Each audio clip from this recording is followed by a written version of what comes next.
Sorry हिंदवी स्वराज्याचे सरसंस्थापक छत्रपती शिवरायांना मानाचा मुजरा करतो। भारतीय राज्यघटनेचे शिल्पकार भारतरत्न डॉक्टर बाबासाहेब आंबेडकर यांना मानवंदना अर्पित करतो। आजच्या आष्टी उपसा सिंचन योजनेतल्या या कामाच्या भूमिपूजन प्रसंगी मंचावर उपस्थित असलेले राज्याचे जलसंपदा मंत्री राधाकृष्ण विखे पाटीलजी, राज्याच्या पर्यावरण मंत्री पंकजाताई मुंडे आणि या कामामुळे ज्यांचा उल्लेख या तालुक्यामध्ये आधुनिक भगीरथ म्हणून होणार आहे असे आपले लोकप्रिय आमदार सुरेश अण्णा धस, खासदार बजरंग सोनवणेजी, माननीय आमदार प्रकाश अण्णा सोळंके, नमिताताई पुंडरा, संदीपजी क्षीरसागर, विजयराजे पंडित, नारायणाबा पाटील, या ठिकाणी उपस्थित माजी आमदार साहेबराव नाना दरेकर, भीमरावजी धोंडे, लक्ष्मणजी पवार, त्याचप्रमाणे आपले additional chief secretary Shri Deepak Kapoor या ठिकाणी उपस्थित, समीर काझी, शंकर देशमुख, रमजान तांबोळी, दत्ता काकडे, रश्मिताई बागल, श्री गावडे, श्री अविनाश पाठक, श्री जीवने, श्री विजय घोगरे, श्री तिरमनवार, आपण या ठिकाणी ज्यांचा सत्कार केला ती आपल्या खो खो संघाची कर्णधार प्रियंका इंगळे, मोठ्या संख्येनं या ठिकाणी उपस्थित असलेल्या माझ्या सर्व लाडक्या बहिणी आणि उपस्थित सर्व माझ्या शेतकरी बंधूंनो, आज अतिशय आनंदाची गोष्ट आहे की एका महत्त्वाच्या कामाचं भूमिपूजन करण्याकरता आम्ही या ठिकाणी आलो आहोत। आपल्यापैकी अनेकांना माहिती आहे की ज्यावेळी कृष्णा खोऱ्याचं आणि भीमा खोऱ्याचं नियोजन होत होतं त्या नियोजनाच्या वेळी भीमेच्या उपखोऱ्यामध्ये मराठवाड्याचा भाग येतो, त्यामुळे मराठवाड्याला देखील कृष्णा खोऱ्याचं पाणी मिळालं पाहिजे अशा प्रकारचा विचार पुढे आला आणि त्यातून त्या काळामध्ये आमचे नेते गोपीनाथराव मुंडेजी असतील किंवा मराठवाड्यातले अनेक नेते या सगळ्यांनी विशेष प्रयत्न करून कृष्णा खोऱ्यातनं 23 TMC पाणी हे मराठवाड्याला मिळालं पाहिजे अशा प्रकारचा निर्णय केला। दुर्दैवाने त्यानंतर काही कारणाने तो निर्णय योग्य प्रकारे त्या ठिकाणी इम्प्लिमेंट झाला नाही आणि मग त्याच्या पाठपुरावा सुरू झाला। त्याची कथा आत्ता आपल्याला सुरेश अण्णा धस यांनी सांगितली। हा सगळा पाठपुरावा सुरू असताना विशेषतः 23 TMC जे पाणी आहे या 23 TMC पाण्यापैकी केवळ 7 TMC पाणी हे सापडलं, बाकी पाणी सापडलंच नाही।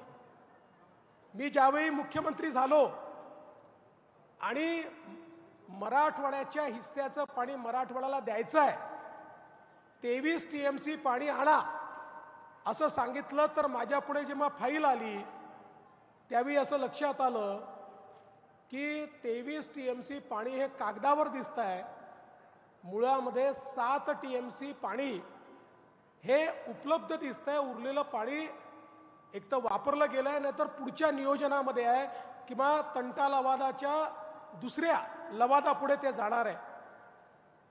तोपर्यंत अनेक कामं देखील सुरू झाली होती। म्हणजे सुरेश अण्णा मला हे सांगितलं पाहिजे की आपण सगळ्यांनी इथली कामं सुरू केली होती, पण पाणी यायचं होतं सीना कोळेगावमध्ये, पाणी धाराशिव जिल्ह्यात पहिले यायचं होतं आणि धाराशिवमधनं आपल्याकडे पाणी यायचं होतं, त्याचं नियोजनच झालं नव्हतं। आणि मग मुख्यमंत्री म्हणून त्यावेळी पहिल्यांदा आम्ही त्याचा पाठपुरावा करून त्याची एक बैठक घेतली आणि सीना कोळेगावमध्ये हे पाणी आणण्याकरताच्या प्रकल्पाला मान्यता दिली, त्याला निधी उपलब्ध करून दिला आणि ते पाणी सीना कोळेगाव पर्यंत आता पोहोचलं.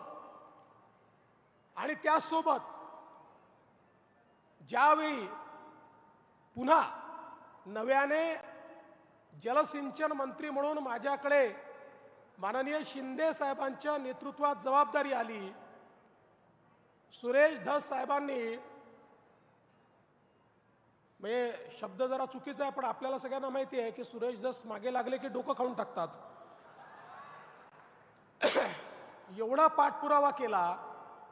कपूर साहेब सांगतील, सगळ्यात पहिलं आमच्या नवीन सरकारने 2022च्या ऑक्टोबरमध्ये सगळ्यात पहिली सुप्रमा जर कोणाला दिली असेल तर या प्रकल्पाला आम्ही दिली 11,000 कोटी रुपयाची.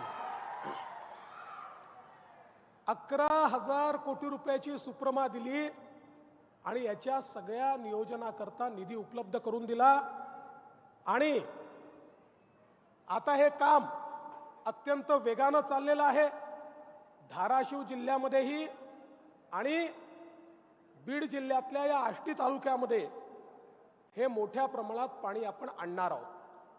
मला विश्वास आहे की या भागाचा दुष्काळ हा आता भूतकाळ होणार आहे आणि ज्या गतीनं काम चाललेलं आहे त्या गतीनं लवकरच आपल्याला हे पाहायला मिळेल की संपूर्ण परिसर हा बागायती झालेला असेल.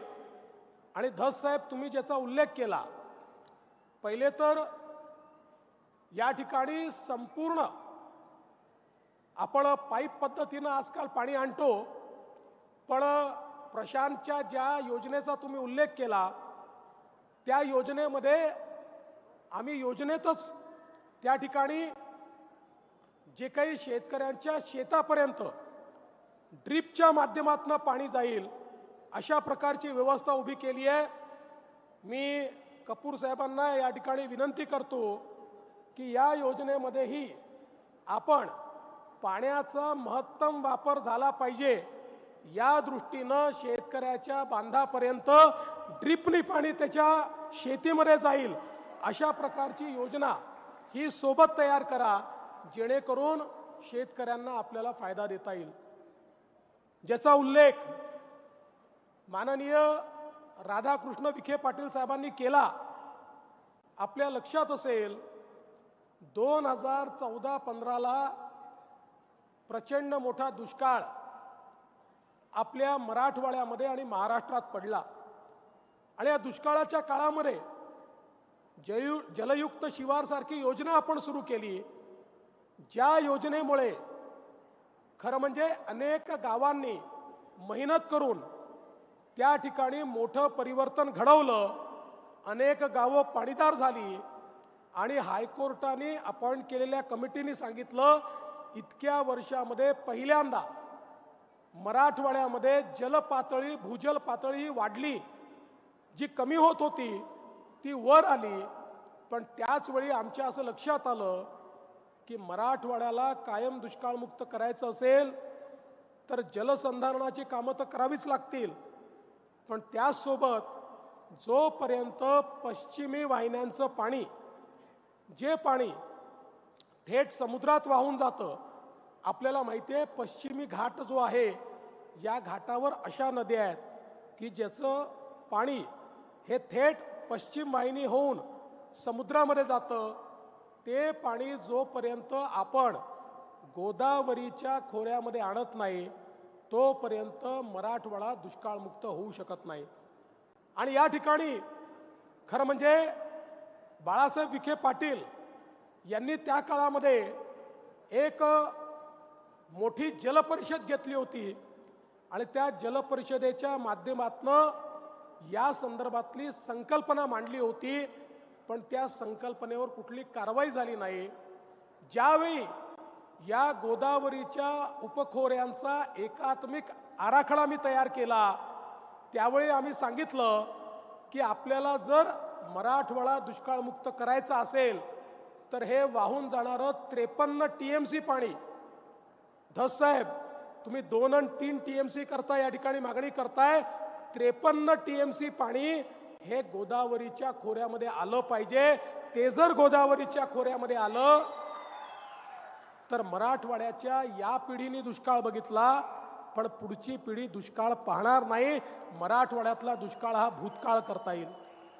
आणि म्हणून त्यावर आपण काम करून आपल्याला कल्पना आहे की त्याचे सगळे आराखडे तयार केले. 2019 साली त्याचा GR आपण काढला, त्या संदर्भातल्या मान्यता आपण घेतल्या. दुर्दैवाने सरकार गेलं आणि त्यामुळे त्याच्यावर काही कारवाई झाली नाही. पण माझं भाग्य समजतो की पुन्हा जेव्हा शिंदे साहेबांच्या नेतृत्वात सरकार आलं, अजितदादा, आम्ही आणि शिंदे साहेब, या जलसिंचन खात्याची जबाबदारी माझ्याकडे आली आणि या 2 वर्षाचा उपयोग हा पूर्णपणे महाराष्ट्रातले जे 4 नदीजोड प्रकल्प आहेत, ज्या प्रकल्पांमुळे विदर्भ, मराठवाडा आणि उत्तर महाराष्ट्र हा पूर्णपणे दुष्काळमुक्त होणार आहे, या प्रकल्पाचा पाठपुरावा सुरू केला. त्याच्यातल्या सगळ्या अडचणी दूर केल्या. त्याला MWRRA ची मान्यता आपण घेतली आणि त्याचे आपण सर्वेक्षणाचे टेंडर्स देखील काढले. त्यामुळे आता हे काम पूर्णपणे मार्गी लागलेलं आहे. आणि मला या गोष्टीचा आनंद आहे की मूळ संकल्पना ज्या बाळासाहेब विखे पाटलांनी मांडली होती, त्यांचे सुपुत्र असलेले राधाकृष्ण विखे पाटील यांनाच आता हे काम दिलेलं आहे. त्यामुळे मला हा विश्वास आहे, सरकार म्हणून आम्ही त्यांच्या पाठीशी खंबीरपणे आहोत. मला हा विश्वास आहे की आता यातले अडथळे दूर झाल्यामुळे येत्या वर्षभरामध्ये हे नदीजोड प्रकल्पाचं काम आपण सुरू करू आणि हे 53 टीएमसी पाणी आपण गोदावरीच्या खोऱ्यामध्ये आणल्यानंतर मराठवाडा दुष्काळमुक्त होईल. आणि अलीकडच्या काळामध्ये एक संघर्ष आपल्याला पाहायला मिळतो, नाशिक आणि नगर विरुद्ध उरलेला मराठवाडा. आता मला धस साहेब जायकवाडीतनं पाणी मागतायत. जायकवाडीमध्ये आत्ता जर मी म्हटलं की लगेच तुम्हाला पाणी देतो, इथनं तर सुखरूप निघेल, पण संभाजीनगरला सुखरूप राहील का याची शक्यता कमी आहे. पण मी तुम्हाला हे सांगतो की हे जे पाणी आपण आणतोय त्याच्यानंतर जायकवाडीत इतकं पाणी येणार आहे की जायकवाडीचं पाणी तुम्हाला द्यायला कोणी नाही म्हणणार नाही. आणि तसंही ही सगळी कामं जर करायची असतील तर त्याला तेवढा कालावधी लागणारच आहे. आणि म्हणून तुम्ही काळजी करू नका. आपण हा निर्धार केलाय की काहीही झालं तरी मराठवाड्याच्या पुढच्या पिढीला आपल्याला दुष्काळ पाहू द्यायचा नाही. आणि ज्याचा उल्लेख केला, मला याचा अभिमान आहे की देशाचे प्रधानमंत्री माननीय नरेंद्र मोदीजी यांना आम्ही विनंती केली की साहेब, आपण आंतरराज्य नदीजोड प्रकल्पाला मान्यता देता, त्याला पैसा देता, आम्हाला आंतरराज्य करायचं नाही. आम्हाला 4ही नदीजोड प्रकल्प आमच्या राज्याच्या अंतर्गत करायचे आहेत, त्यालाही तुम्ही मान्यता द्या. माननीय मोदी साहेबांनी सांगितलं तुम्ही आमच्याकडे पाठवा, आम्ही त्यालाही मान्यता देऊ आणि त्यालाही आम्ही मदत करू. त्यामुळे एक महत्त्वाचं काम हे पुढच्या पिढ्यांना एक प्रकारे या ठिकाणी दुष्काळमुक्त करण्याचं काम हे आपण या माध्यमातून निश्चितपणे करणार आहोत. आणि हे सगळं करत असताना उपसा सिंचन योजना म्हटली की त्याला खूप वीज लागते. मग त्या विजेचं बिल शेतकऱ्यांनी द्यायचं की ते कोणी द्यायचं, मग ते किती द्यायचं, अशी अडचण तयार होते. म्हणून आपण निर्णय घेतला, राज्यातल्या सगळ्या उपसा सिंचन योजना या आता आपण सोलरवर टाकतो आहे.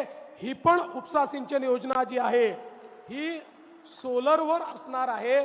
त्यामुळे या ठिकाणी जो अतिरिक्त बोजा आमच्या शेतकऱ्यांवर उपसा सिंचन योजनेचा येतो तो येणार नाही. आणि ती योजना देखील त्या ठिकाणी, म्हणजे मला माहिती आहे अनेक उपसा सिंचन योजना आहेत, ज्यावेळेस दुष्काळाची वेळ येते किंवा भरून घेण्याची वेळ येते त्यावेळेस मग तिथले आमदार आमच्याकडे येतात, साहेब आमची योजना बंद आहे. का बरं बंद आहे? इलेक्ट्रिसिटीचं बिल भरलं नाही म्हणून बंद आहे. मग ते बिल भरा आणि त्यानंतर ती योजना सुरू करा. आता हे सगळं होणार नाही. या सगळ्या योजना आपण या ठिकाणी सोलरवर टाकतो आहे. आणि एवढंच नाही तर आपल्याला लक्षात असेल, मी 2018 साली सांगितलं होतं की आमच्या शेतकऱ्याला दिवसा 12 तास वीज मिळाली पाहिजे. या दृष्टीनं मुख्यमंत्री सोलर वीज वाहिनी योजना आपण सुरू केली होती. मला सांगताना आनंद वाटतो, महाराष्ट्र हे पहिलं राज्य आहे ज्यांनी शेतकऱ्यांना वीज पुरवठा करण्याकरता स्वतंत्र कंपनी तयार केली.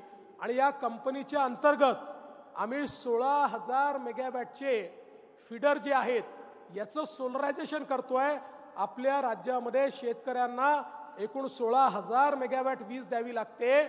ती सगळी वीज आता सोलरच्या माध्यमातून येणार आहे. 2026च्या डिसेंबर पर्यंत किंवा फार झालं तर मार्च 27 पर्यंत हे सगळे प्रकल्प पूर्ण होतील.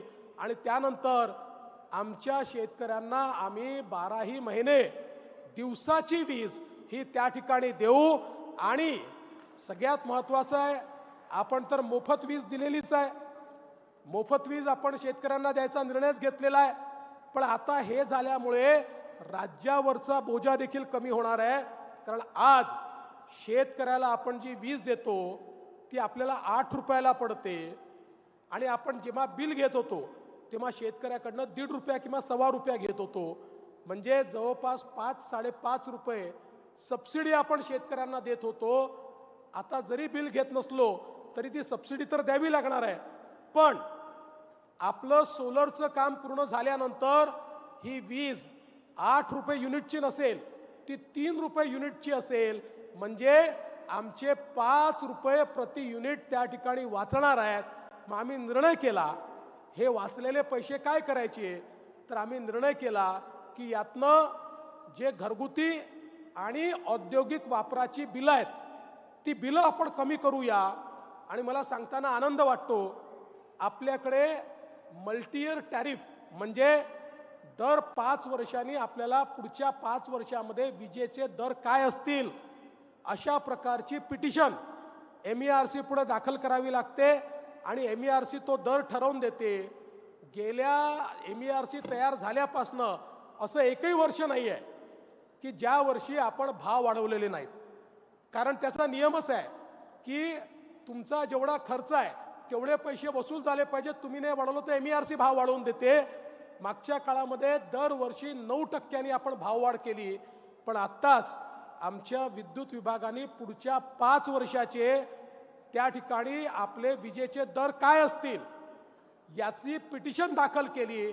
आणि मला सांगताना आनंद वाटतो, पुढचे 5ही वर्ष दरवर्षी आम्ही विजेचे भाव कमी करत जाणार आहे. घरगुती विजेचे भाव आणि या ठिकाणी औद्योगिक विजेचे भाव देखील 4 कोटी रुपयाची बचत ही त्या ठिकाणी होते. त्यामुळे मोठ्या प्रमाणात त्याचा दिलासा हा आपण आपल्या सामान्य ग्राहकांना देखील देतो.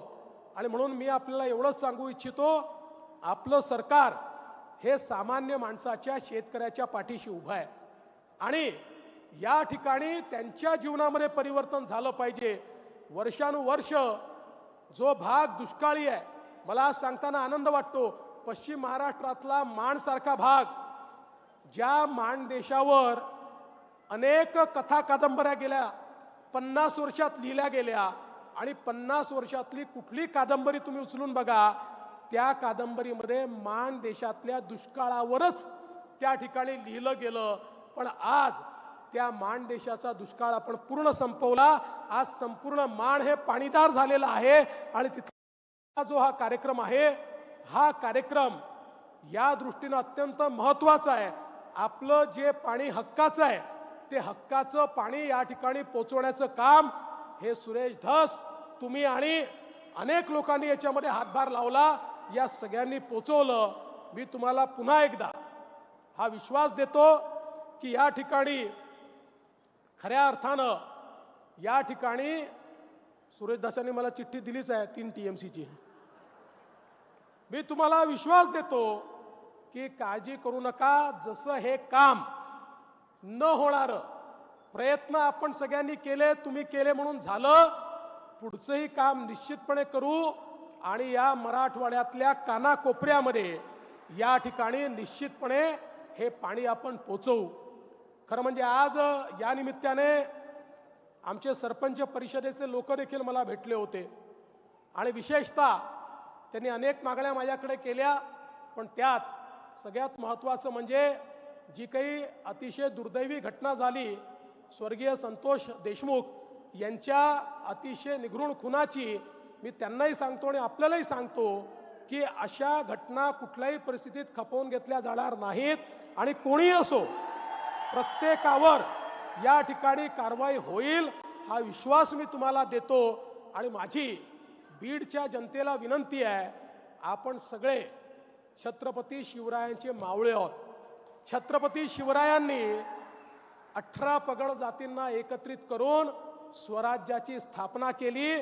आपल्यालाही अशाच प्रकारे सगळ्यांना एकत्रितपणे या ठिकाणी नांदायचं आहे आणि एक नवीन बीड आपण तयार करू. एक जो इतिहास बीडचा धस साहेबांनी सांगितला, ताईंनी सांगितला, एवढी मोठे मोठे लोक या बीडनी आपल्याला दिलेले आहेत, तोच इतिहास पुढे जाईल आणि एक गौरवशाली अशा प्रकारच्या बीडचा इतिहास तयार करण्याकरता आपल्या सगळ्यांचे जे प्रयत्न आहेत त्या प्रयत्नांच्या पाठीशी मी देखील ठामपणे उभा राहील एवढंच या निमित्ताने सांगतो. पुन्हा एकदा आपलं